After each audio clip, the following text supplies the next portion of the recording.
सभी का स्वागत है हमारे YouTube चैनल पर। आज हम लोग राष्ट्रपति के टॉपिक पे बात करेंगे, जिससे हमारे एग्जाम में बहुत सारे प्रश्न बनते हैं। आज उन प्रश्नों को कॉन्सेप्ट के साथ में कवर करते हैं। तो हमारे राष्ट्रपति पे चर्चा करेंगे। जो भारत का राष्ट्रपति होता है, भारत का प्रथम नागरिक होता है। साथ में जो राष्ट्रपति होता है, सभी सेनाओं का सेनापति भी होता है। अनुच्छेद 52 के अनुसार बताया गया भारत में एक राष्ट्रपति होगा, और साथ में अनुच्छेद 53 इसके साथ में दिया होता है। बताया गया उसमें जो हमारा अनुच्छेद 53 है, उसमें कहा गया राष्ट्रपति के बारे में, भारत की जो संघ की कार्यपालिका है उसका प्रमुख राष्ट्रपति होगा। एक बार फिर से देखते हैं। अनुच्छेद 52 के अनुसार भारत में एक राष्ट्रपति होगा। अनुच्छेद 53 में बताया गया संघ की कार्यपालिका का प्रमुख राष्ट्रपति होता है, और साथ में बताए भारत का जो प्रथम नागरिक होगा वो भी राष्ट्रपति होगा, और जो सभी सेनाओं का सेनापति होता है, ये सर्वोच्च सेनापति होता है, वो भारत का राष्ट्रपति होता है। अनुच्छेद 54 में राष्ट्रपति के निर्वाचन के बारे में बताया गया है। तो आइए उसको देखते हैं। अनुच्छेद 54 में राष्ट्रपति के निर्वाचन के बारे में बताया गया है। तो हम बात करते हैं राष्ट्रपति के निर्वाचन के लिए। तो सबसे पहले राष्ट्रपति के निर्वाचन से पहले उसकी योग्यता के बारे में बात करेंगे। तो राष्ट्रपति का चुनाव कब व्यक्ति लड़ सकता है? जो व्यक्ति भारत का नागरिक होगा वह राष्ट्रपति के चुनाव में भाग लेगा, और साथ में जो राष्ट्रपति का उसकी उम्र होगी कम से कम 35 वर्ष होनी चाहिए राष्ट्रपति के निर्वाचन के लिए। और तीसरी योग्यता के बारे में बताया गया वह लोकसभा का सदस्य बनने के काबिल हो, लेकिन लोकसभा का सदस्य हो या ना हो उससे कोई मतलब नहीं है। तो हमारे अनुच्छेद 54 में राष्ट्रपति के निर्वाचन के बारे में बताया गया है। तो राष्ट्रपति के निर्वाचन से हम बात करेंगे, राष्ट्रपति के निर्वाचन में कौन कौन भाग लेता है। तो सबसे पहले बात करें, अनुच्छेद 54 में बताया गया राष्ट्रपति का निर्वाचन होगा। तो राष्ट्रपति का निर्वाचन कौन करवाएगा? तो राष्ट्रपति का निर्वाचन करवाएगा निर्वाचक मंडल, जिसे इलेक्टोरल कॉलेज कहा जाता है। तो राष्ट्रपति का निर्वाचन निर्वाचक मंडल कराएगा, और साथ में बताया गया जो भारत की संसद है उसके चुने गए सदस्य राष्ट्रपति के चुनाव में भाग लेंगे, और विधानसभाओं के सदस्य भाग लेंगे। भारत के राज्यों की विधानसभा के चुने गए सदस्य और संसद के चुने गए सदस्य राष्ट्रपति के चुनाव में भाग लेंगे। संसद में कौन कौन भाग लेगा इसकी बात करेंगे। तो संसद में लोकसभा के चुने गए सदस्य और राज्यसभा के चुने गए सदस्य भाग लेते हैं। राष्ट्रपति के चुनाव में विधानसभा की बात करें तो वर्तमान में 28 राज्यों की विधानसभा और 2 केंद्र शासित राज्यों की विधानसभा के चुने गए सदस्य राष्ट्रपति के निर्वाचन में भाग लेते हैं। तो राष्ट्रपति के निर्वाचन में भाग लेने वाले 2 केंद्र शासित राज्यों की विधानसभा है, वो है दिल्ली और पांडिचेरी। दिल्ली और पांडिचेरी को 1992 में राष्ट्रपति के निर्वाचन में शामिल किया गया था। इस प्रकार से हमारे भारत का राष्ट्रपति चुना जाता है। राष्ट्रपति के चुनाव में संसद और विधानसभा के चुने गए सदस्यों द्वारा वोट डाले जाते हैं। आगे बात करेंगे, जो राष्ट्रपति का निर्वाचन होता है वह अप्रत्यक्ष रूप से होता है। अप्रत्यक्ष रूप से एकल संक्रमणीय मत पद्धति के जरिए राष्ट्रपति का चुनाव कराया जाता है। साथ में हम बता दें कि राष्ट्रपति के चुनाव के लिए किसी भी व्यक्ति को कम से कम 15,000 रुपए की जमानत राशि जमा करनी होती है। 15,000 रुपए की जमानत राशि जमा करनी होती है, जो RBI के पास जमा होती है। थोड़ा आगे चलते हैं, अनुच्छेद 54 के बाद में बात करते हैं अनुच्छेद 57 में। तो अनुच्छेद 57 में बताया गया है कोई भी व्यक्ति भारत का नागरिक भारत का राष्ट्रपति कितनी भी बार बन सकता है, 1 से अधिक भी बार बन सकता है। इसका वर्णन हमारे अनुच्छेद 57 में है, यानी राष्ट्रपति के पुनर्निर्वाचन के बारे में अनुच्छेद 57 में बताया गया है। अनुच्छेद 58 में राष्ट्रपति की योग्यताओं का वर्णन किया गया है, यानी कोई व्यक्ति राष्ट्रपति की योग्यता के बारे में बताया गया है। राष्ट्रपति के काबिल का होगा। 4 प्रकार की योग्यता बताई गई। पहली योग्यता है भारत का नागरिक होना चाहिए व्यक्ति। दूसरी योग्यता बताई गई 35 वर्ष की उम्र पूरी कर चुका हो। तीसरी योग्यता में बताया गया पागल और दिवालिया ना हो। चौथे में बताया गया व्यक्ति जो है राष्ट्रपति के चुनाव के लिए वो लोकसभा का सदस्य बनने के काबिल हो, या लोकसभा सदस्य बनने की योग्यता रखता हो, वही व्यक्ति भारत का राष्ट्रपति का चुनाव लड़ेगा। साथ में बता दें अनुच्छेद 60 में बताया गया है, अनुच्छेद 60 में राष्ट्रपति की शपथ का वर्णन है।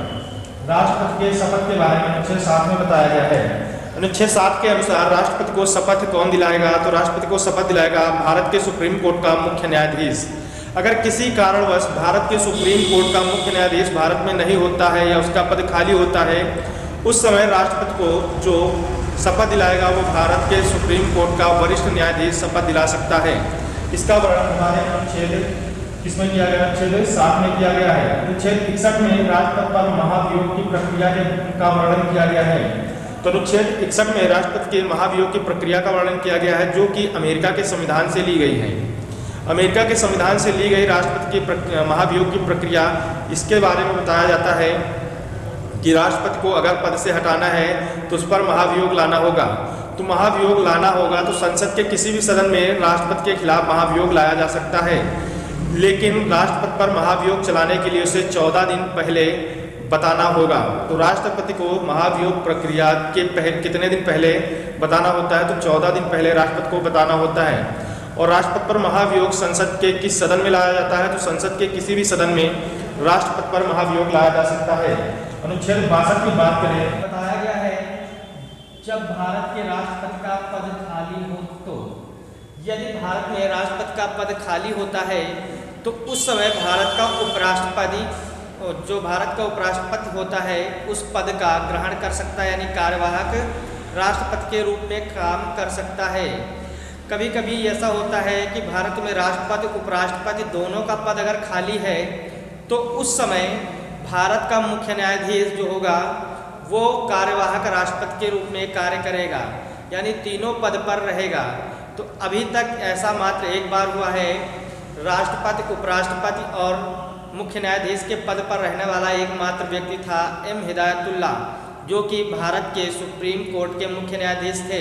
तो डॉक्टर जाकिर हुसैन के समय वीवी गिरी उपराष्ट्रपति थे और जाकिर हुसैन की मृत्यु होने के बाद वीवी गिरी कार्यवाहक राष्ट्रपति 2 महीनों तक बनते हैं। उसके बाद ये उस पद को छोड़कर इस्तीफा दे देते हैं। जैसे ही वो पद छोड़ते हैं तो दोनों पद खाली हो जाते हैं, यानी राष्ट्रपति उपराष्ट्रपति दोनों। उसी समय तत्कालीन मुख्य न्यायाधीश एम हिदायतुल्लाह द्वारा कार्यवाहक राष्ट्रपति के रूप में कार्य किया जाता है। तो भारत के ऐसे कौन से पहले व्यक्ति हुए जो राष्ट्रपति उपराष्ट्रपति और मुख्य न्यायाधीश के पद पर रहे? तो एम हिदायतुल्लाह थे। आगे बात करेंगे अनुच्छेद 72। अनुच्छेद 72 में राष्ट्रपति के क्षमादान का वर्णन है। अनुच्छेद 72 के अनुसार राष्ट्रपति के पास क्षमादान की शक्ति है कि वो क्षमा कर सकता है या उसकी सजा को कम कर सकता है, साथ में उसकी फांसी की सजा को टाल सकता है। या राष्ट्रपति किसी व्यक्ति की 10 साल की सजा को 5 साल में या कठोर कारावास को नॉर्मल कारावास में चेंज कर सकता है। इस प्रकार की शक्तियाँ राष्ट्रपति के पास है अनुच्छेद 72 के अनुसार। लेकिन यह इम्पोर्टेंट अनुच्छेद 123, अनुच्छेद 123 के अनुसार राष्ट्रपति अध्यादेश जारी कर सकता है। तो राष्ट्रपति अध्यादेश किस अनुच्छेद के तहत जारी कर सकता है?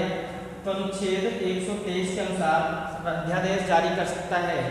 तो राष्ट्रपति के पास बता दें कि और भी कुछ शक्तियां हैं, जैसे कि आपातकालीन शक्ति। आपातकालीन जो उपबंध हैं वो राष्ट्रपति के पास हैं। तो जैसे हम बात करें आपातकालीन जितने भी उपबंध हैं ये हमारे संविधान के भाग 18 में दिए गए हैं। किस भाग में दिए गए हैं? तो भाग 18 में आपातकालीन उपबंध का वर्णन है और यह अनुच्छेद 352 से लेकर अनुच्छेद 360 तक है। तो आपातकालीन शक्ति के बारे में बताएं तो आपातकाल 3 प्रकार के होते हैं। कौन कौन से? यहीं पे बात कर लेते हैं, आप इसको साफ कर दें। आपातकाल जो है वो 3 प्रकार के होते हैं। 3 प्रकार के कौन कौन से हैं यहीं पर चर्चा करेंगे। एक तो होगा राष्ट्रीय आपातकाल और दूसरा होता है राष्ट्रपति शासन, राज्यों में राष्ट्रपति शासन। तीसरा वित्तीय आपात। तो हमारे भारतीय संविधान में 3 प्रकार के आपात प्रतिबंधों का वर्णन किया गया है। नंबर 1 राष्ट्रीय आपात, नंबर 2 राष्ट्रपति शासन और नंबर 3 बता दें कि वित्तीय आपात। तो जो राष्ट्रीय आपात है अनुच्छेद 352 के तहत लगाया जाता है और राष्ट्रपति शासन अनुच्छेद 356 के तहत लगाया जाता है और वित्तीय आपात 360 के तहत लगाया जाता है। आगे बात करते हैं। अभी तक हमारे भारत में 3 बार राष्ट्रीय आपात लगा है। 3 बार राष्ट्रीय आपात कब लगा है? तो एक बार 1962 में लगा है, दूसरी बार 1971 में लगा है और तीसरी बार 1975 में लगा है। तो 1962 में पहली बार राष्ट्रीय आपातकाल लगाया गया है भारत चीन युद्ध के समय। दूसरी बार राष्ट्रीय आपातकाल 1971 में लगाया गया है भारत पाकिस्तान युद्ध के समय, और इस युद्ध में भारत द्वारा बांग्लादेश को आज़ादी दिलाई गई थी। तीसरी बार इंदिरा गांधी की सरकार में आंतरिक गड़बड़ी हो जाने के कारण 1975 में राष्ट्रपति शासन राष्ट्रीय आपात लगाया गया। तो अब बता दें कि जो राष्ट्रीय आपात है लगाने का कार्य राष्ट्रपति करता है, लेकिन इसके बारे में लिखित जानकारी या राष्ट्रपति शासन लगाने के लिए लिखित जानकारी कौन देता है? मंत्रिपरिषद के कहने पर प्रधानमंत्री राष्ट्रपति को देता है। आगे बात करेंगे राष्ट्रपति शासन। तो राष्ट्रपति शासन कई बार लगाया जा चुका है। सबसे पहले ये पंजाब में लगाया गया था। सबसे पहले राष्ट्रपति शासन पंजाब में लगाया गया था, और अधिकतम 10 बार उत्तर प्रदेश में भी लगाया जा चुका है। आगे बात करते हैं वित्तीय आपातकाल या वित्तीय आपातकाल। ये कब किस अनुच्छेद के तहत है? अनुच्छेद 360 के तहत। ये अभी तक एक भी बार नहीं लगाया गया है। तो कौन सा आपातकाल एक भी बार नहीं लगाया गया? तो वित्तीय आपातकाल एक भी बार नहीं लगाया गया है। एक बार तुरंत फिर से रिवाइज करते हैं। अनुच्छेद 52 के अनुसार भारत में एक राष्ट्रपति होगा। अनुच्छेद 53 में बताया गया जो राष्ट्रपति होता है वो भारत की संघ की कार्यपालिका का प्रमुख होता है। अनुच्छेद 54 में राष्ट्रपति के निर्वाचन का वर्णन किया गया है। राष्ट्रपति का निर्वाचन अप्रत्यक्ष समानुपाती संक्रमणीय पद्धति के जरिए किया जाता है। आगे बात करेंगे निर्वाचन पद्धति जो है राष्ट्रपति की, उसमें कौन कौन भाग लेता है? तो राष्ट्रपति के निर्वाचन में संसद और विधानसभा के चुने गए सदस्य भाग लेते हैं। राष्ट्रपति के चुनाव में संसद और विधानसभा के चुने गए सदस्य भाग लेते हैं।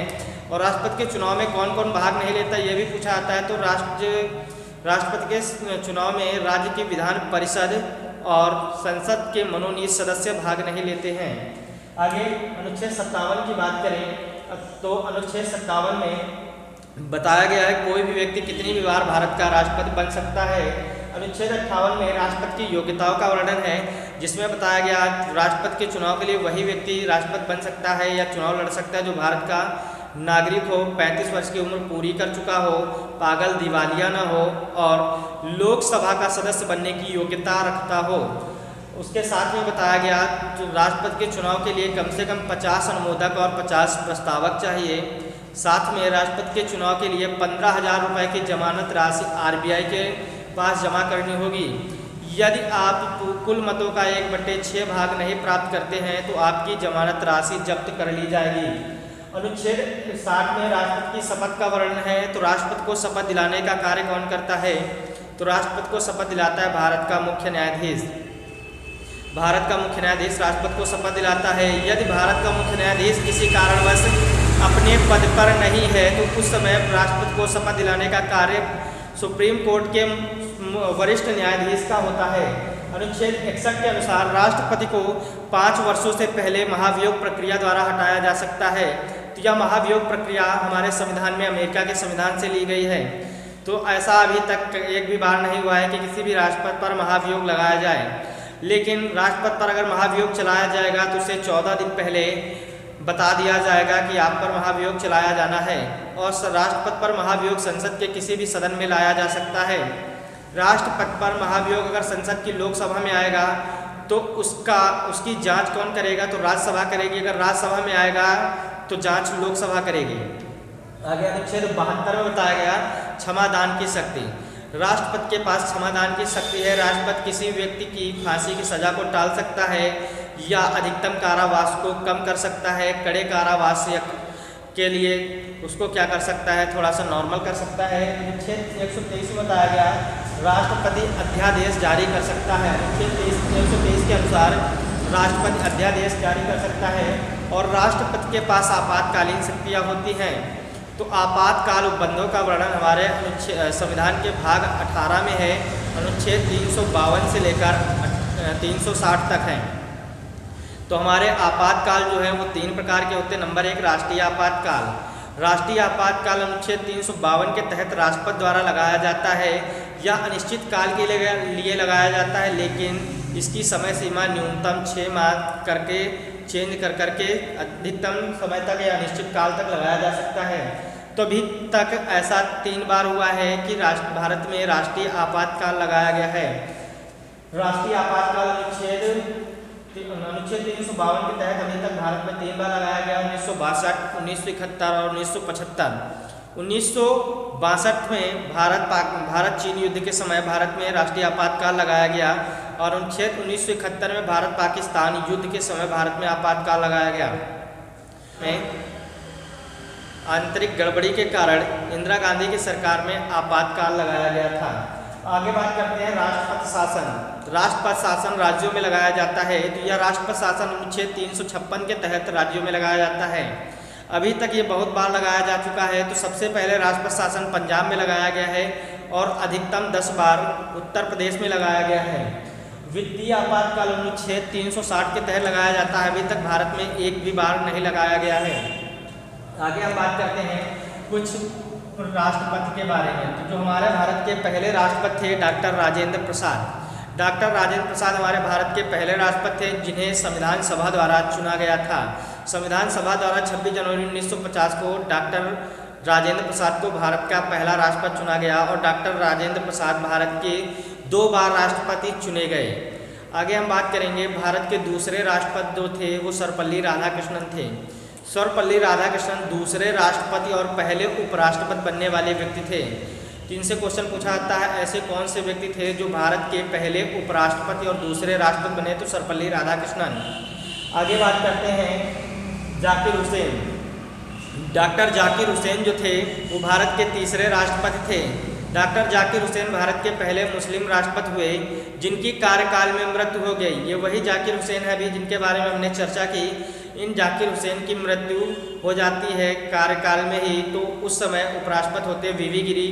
वीवी गिरी 2 महीनों तक कार्यवाहक राष्ट्रपति के पद पर कार्य करते हैं, लेकिन ये अपने उपराष्ट्रपति से इस्तीफा देने के बाद राष्ट्रपति के चुनाव को लड़ने की तैयारी करते हैं। उसी समय भारत के मुख्य न्यायाधीश होते हैं एम हिदायतुल्लाह। तो एम हिदायतुल्लाह तीनों पदों पर आसीन होते हैं, यानी कार्यवाहक राष्ट्रपति के रूप में कार्य करते हैं। आगे हम बात करेंगे उसके बाद फखरुद्दीन अली अहमद थे हमारे भारत के राष्ट्रपति। फिर आ जाते हैं नीलम संजीव रेड्डी। तो नीलम संजीव रेड्डी से पूछा गया क्वेश्चन कि भारत के ऐसे कौन से राष्ट्रपति थे जो एक बार चुनाव हारने के बाद दोबारा निर्विरोध चुने गए। तो एक बार चुनाव हारने के बाद दोबारा निर्विरोध चुने जाने वाले राष्ट्रपति नीलम संजीव रेड्डी थे। आगे बात करेंगे ज्ञानी जैल सिंह की। जो ज्ञानी जैल सिंह थे इन्होंने वीटो पावर का प्रयोग किया पहली बार। तो पहली बार वीटो पावर का प्रयोग करने वाले व्यक्ति ज्ञानी जैल सिंह थे। ज्ञानी जैल सिंह ने जेबी वीटो पावर का प्रयोग डाकघर संशोधन अधिनियम में किया था। आगे आ जाते हैं रमा से आ जाएगा हमारा वेंकट रमन, भारत के राष्ट्रपति हुए, शंकर दयाल शर्मा और के.आर. नारायण। आगे आ जाते हैं एपीजे अब्दुल कलाम। एपीजे अब्दुल कलाम से क्वेश्चन पूछा जाता है भारत के ऐसे कौन से राष्ट्रपति थे जो वैज्ञानिक थे। तो भारत के वैज्ञानिक राष्ट्रपति कौन थे, तो एपीजे अब्दुल कलाम थे। आगे आ जाते हैं प्रतिभा से। तो प्रतिभा पाटिल, भारत की पहली महिला राष्ट्रपति बनी प्रतिभा पाटिल। प्रणव से बात करें तो प्रणब मुखर्जी पश्चिम बंगाल से चुने जाने वाले पहले राष्ट्रपति थे। वर्तमान में हमारे राष्ट्रपति हैं रामनाथ कोविंद जो कि 14वें नंबर के हैं।